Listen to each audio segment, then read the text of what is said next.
There's a sound that changes you.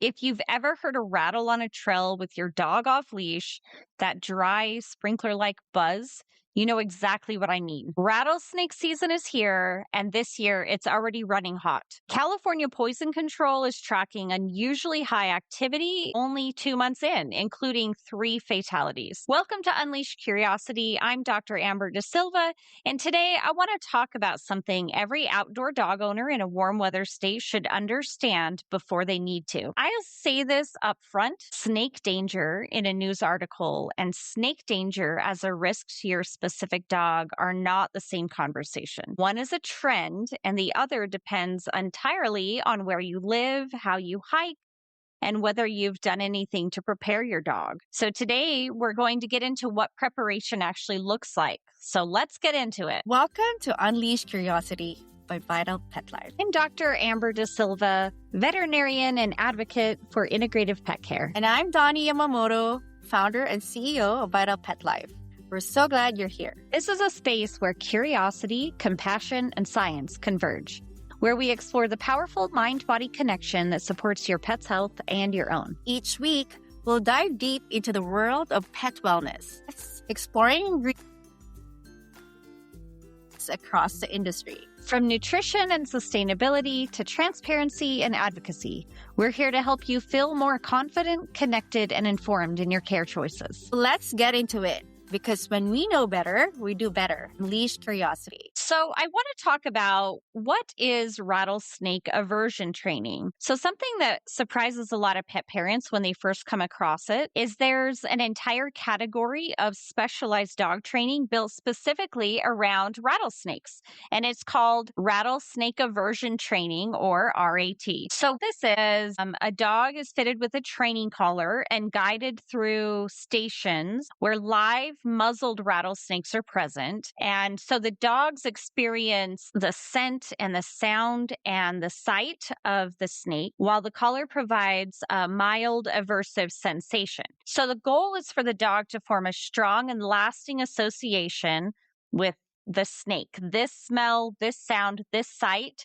is danger, and I should move away. It's not punishment, it's classical conditioning. So it's giving a negative stimulus when they encounter a rattlesnake. And yes, these are real life snakes, and that sometimes really surprises people, but there's a good reason for it, because dogs have an extraordinarily refined sense of smell. And a rubber snake doesn't carry any of the olfactory information that a real snake does. So the scent of the snake is a critical part of the multi-channel stimulus. So a dog that only learns to avoid something that looks like a snake may walk right past one that it smells before it sees. There's a trainer named Gina Gables, and she's been doing this for 17 years. She describes dogs as nonverbal toddlers. So they're situational learners. They don't generalize the way humans do. And this is the key reason why just a cut rate single session approach for rattlesnake aversion training often fails. A dog may learn to avoid a rattlesnake at one specific training station in one environment on one afternoon, but may not transfer that lesson to a different trail or wind direction or a different time of day. So Gables actually uses wind direction as a training tool specifically because of this. She works dogs downwind first so that scent floods straight at them, and it's unambiguous. The scent is very strong. And then she'll work upwind where the scent is minimal or absent, and the dog has to rely on memory and visual recognition alone. So she's stress testing the lesson and making sure it sticks when the conditions aren't ideal. Because on a real trail, conditions are never ideal and they're always different. So what does a solid program actually look like? You'll have multiple stations, multiple scenarios. All 3 sensory channels, scent, sight, and sound, are tested independently and in combination. And then you have return sessions to reinforce that generalization over time. So that, you Google a single session class and it's $90 and it may check the box, but a more thorough program like Gables, maybe $289, but the multi station approach is building something more durable. And then, usually 2 to 3 follow up sessions are recommended. So Gable's goal is precise. She says no matter where the dogs see or hear or smell a rattlesnake, they immediately know what it is. And that's the bar. Not probably avoid snakes, not usually reacts, but every time in every context. And the research on canine fear memory consolidation supports exactly that. Robust and generalized avoidance responses require multiple reinforced exposures across varied contexts. So the training is working with how canine memory actually forms. Now, let's talk about the other half of this, because this is where a lot of dog parents have a gap that they don't know about, and that's the emergency reality. So the article that inspired this episode opens with a striking detail. A chocolate lab named Maple gets bitten by a baby rattler, and the author notes that baby rattlesnakes are actually more dangerous in some ways because they inject a disproportionate amount of venom. So an adult rattlesnake, they'll kind of keep some of their venom, they'll measure it out, where a baby rattlesnake will just shoot it all into the victim. And so you could get a much higher dose. Your dog could get a much higher dose with a baby rattlesnake. So here's what's actually happening in a dog's body after a rattlesnake. So the North American pit viper venom is primarily hemotoxic. It attacks tissue and disrupts the clotting cascade. So in dogs, especially smaller ones, the effects can escalate rapidly. So you'll see swelling at the bite site, tissue necrosis, systemic effects on blood pressure and organ function. And so this situation is not a wait and see how bad it gets situation. If your dog is bitten, it needs antivenom. So the dog that gets antivenom within 30 minutes of a bite has a generally different outcome than a dog that gets it, say, 2 hours later. And the challenge is that owners often don't know where antivenom is available near them until they need to know, which is exactly the wrong moment to find out. Imagine you're out in the wilderness, your dog gets bitten, and then you're like, I don't even know where to take them, where the clinic. I don't even know if the clinic closest to me has antivenom. So there's a resource specifically for this. It's called Veterinary Snakebite 911. And that website maintains an antivenom locator that you can search by your zip code. So before you go up in the mountains, or if you don't have mountains near you, before you go up into rattlesnake country, find your nearest antivenom equipped emergency vet before the season starts, not after something happens. If your dog is bitten, get to the car immediately.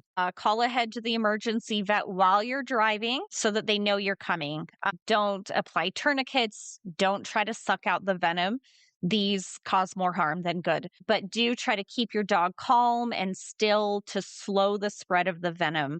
So bookmark that veterinarysnakebite911.com now, not in a panic on the trail. And just remember that no training is 100 foolproof, which is why the emergency prep matters alongside the prevention. So think of it the way you think about a car seat. You use it because it works, but you also know where the nearest hospital is. So I just wanted to add a fun fact. I have clients ask me about this occasionally. There is a rattlesnake vaccine available for dogs. So pros and cons. The pros are, with one injection and then a booster in a month, your dog is making antibodies to the rattlesnake venom. But it's really important to know that this doesn't mean that you won't have a vet visit after a rattlesnake bite. So it may give you a little bit more time to get to the vet before there are worse outcomes. But even with the vaccine,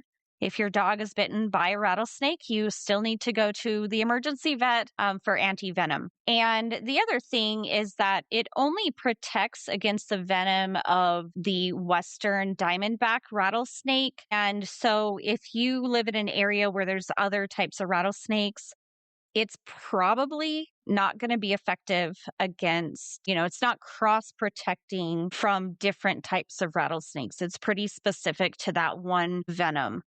And so, if you want to know more information about this, I would recommend that you talk to your regular veterinarian, ask questions before deciding if the rattlesnake vaccine is something that you want to do for your dog. So, the rattlesnake vaccine is given before the season, before you start hiking and going out into rattlesnake country.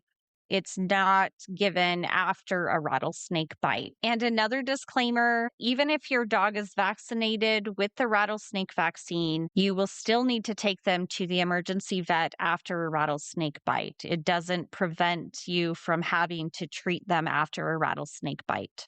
And this should go without saying, but rattlesnakes also bite people. So when you are out there with your dog, you be careful too. Just educate yourself about, how to avoid snakes, how to watch out for them. Watch your dog, because if your dog is rattlesnake trained, then they will give you those clues that there might be a rattlesnake around too. So just, everyone be careful, humans and dogs.